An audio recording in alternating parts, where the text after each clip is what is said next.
তোমার হুঁশ নাই? ওমর ফারুকের মতন বক্তা যেখানে ওয়াজ করে আর আমরা যেখানে বসে বসে ওয়াজ শুনি, এটা হলো রহমতের সাগর। জোরে কোন কিছু সাগর? সেখানে তোমার এক পেয়ালা রহমতের দরকার আছে?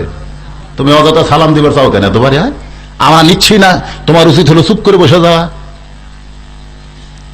ওমর ফারুক দেখতেছে ওসমান গনি যে খেপা খেপছে। আল্লাহ নবী বলেছেন আমার যত সাহাবী আছে তার মধ্যে সবচাইতে নরম মানের সাহাবী আবু বকর ওসমান। জোরে কোন সুবহানাল্লাহ। এত নরম সাহাবী নবীর আর কেউ ছিল না। একজনের নাম কি? হযরত আবু বকর, আর 2 নম্বর কেডা? সেই মানুষ খেপে গেছে ভাই। ওমর ফারুক সমস্ত সাহাবীর দিকে তাকায়া আল্লাহর কোরআন থেকে তেলাওয়াত করলেন, আতিউল্লাহ ওয়া আতিউর রাসূল উলিল আমরি মিনকুম।